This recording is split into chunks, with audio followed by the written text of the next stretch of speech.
I'm Rheumatic. I'd like to extend a word of gratitude. It's been a pleasure and a privilege to be here to soak in all the information and knowledge that we have been given in the morning, and also from our neighboring countries on their experience with rheumatic heart disease and also scabies. So at this time, I'd like to share with you our experience back in the islands of Scabies.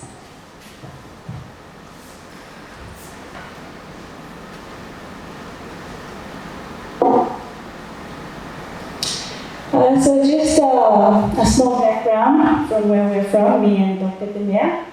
So Scabies is located in the Central Pacific Ocean. It's northeast to Tonga, and it's composed of 32 atolls. It has a population of roughly 133,000. And like all our neighboring island countries, rheumatic heart disease is a major health issue, and it's still a health issue currently that we are still struggling to battle. We still see a lot of morbidity from this condition, as well as premature death. In 2011, there was a rheumatic heart disease program initiated by MOH of Scabies, and also DFATS. And in 2020, this funding had stopped, but unfortunately, the country and the ministry failed to continue the program once the funding had stopped. And since then, the rheumatic heart disease has been inactive since 2020.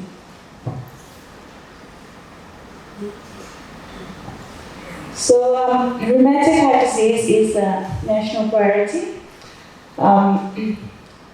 Previously, the screening for rheumatic heart disease was done twice a year by the visiting Taiwan team. They'll come, we send out advertise it on the radio for the children and mothers to bring their children. And they usually come early of the year, March, and then at the end of the year in October. So, but unfortunately, about 8 years ago, our government, they switched alliances or partnership. We are now with China, so Taiwan has stopped coming for the past 8 years. And since then, there has been no screening happening in the country for the past 8 years. The country and the ministry are still looking for ways to upskill our staff, and they're looking for funding and support in upskilling our staff in doing echoes for diagnosing RHD. This is some of our priorities in our ministry. And also they're trying to integrate rheumatic heart disease screening with our public health, such as NCD. So when they go for the NCD screening, the RHD can just piggyback with this, whatever funding they have. But this hasn't been implemented yet. And lastly, we're moving forward to creating a national database for rheumatic heart disease. So when there was a program in place, when Australia was there, they did a small study, and it was published in Science Direct. And they found out that 20.6 school-age children per 1,000 population had rheumatic heart disease. So as you can see, there's a big gap from 2012, and then the only other record we had is in 2021. So within that 2 years of 2011 and 2012, they managed to register 212 kids who were diagnosed with rheumatic heart disease. We're not sure what happened to the reporting after that. There was a big gap in our data, but in 2021, since we established the ECHO, services in the hospital. We managed to pick up 61 cases, but these are the only cases that come to hospital, that we detect in hospital. These are not the ones that we go out and do screening. So in 2021, there were 61 cases, and 49 in 2022. It's not to say that our numbers are coming down, it's more that we are not catching the cases. So from the 2 years of data that we have, our age group is mainly in the children and the young adults. So the positive so far that we have managed to achieve regarding rheumatic heart disease, we are slowly starting to establish ECHO services in the country, which has enabled us to pick up more rheumatic heart disease cases.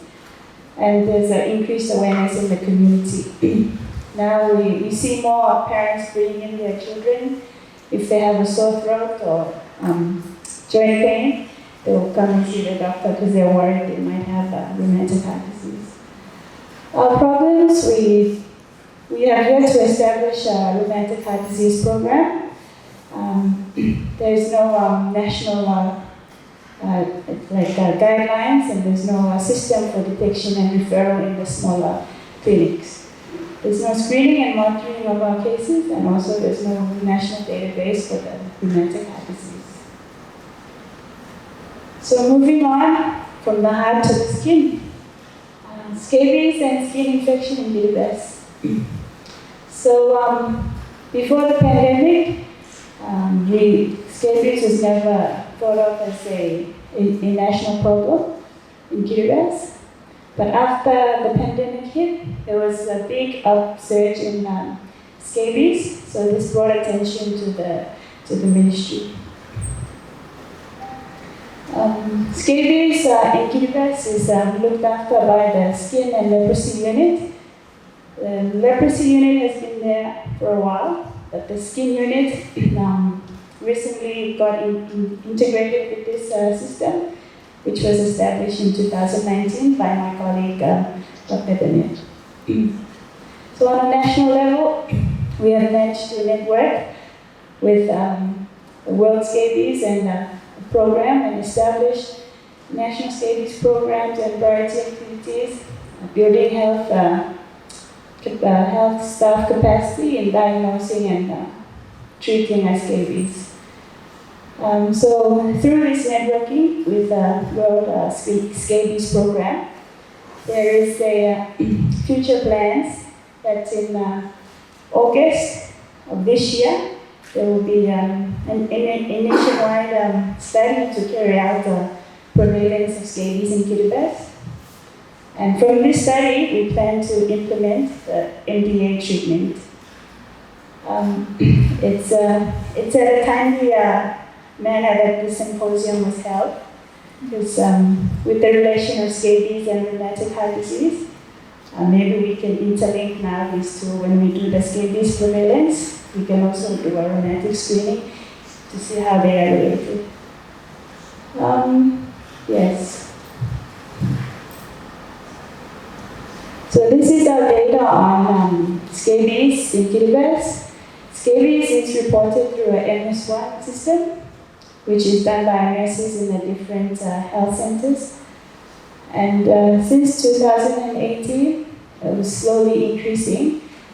And like we mentioned before, in the era of COVID-19, we saw a drastic upsurge in scabies in our population. In 2023, this year, so far we have already around 2,000 cases. So we expect that lower dot to increase by the end of the year.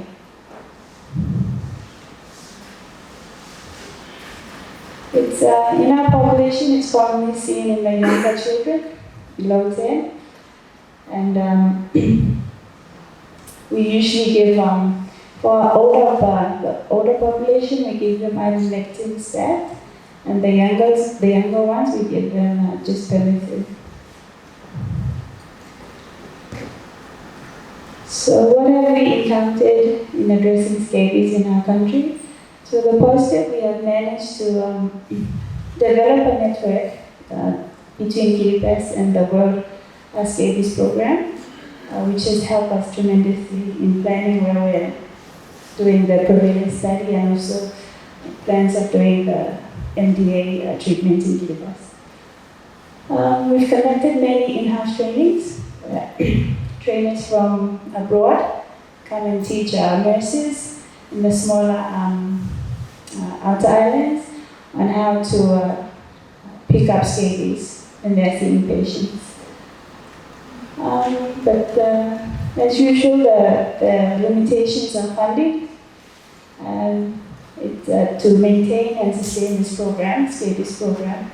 And also, we've encountered several shortages in medication, especially in the time of COVID-19.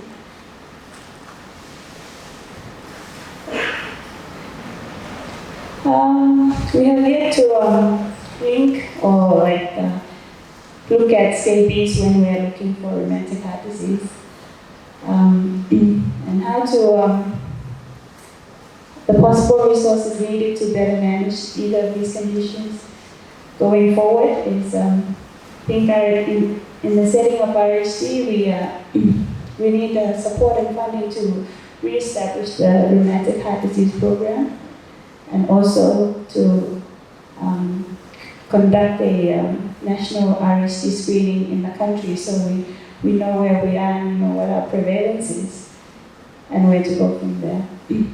Also, there's very limited number of staffs. We have the capability of doing echo, so this capacity building is required for our staff. Also, in Scabies, support is needed for the continuous supply of medication and also support in sustaining the program. Ambassador, thank you very much.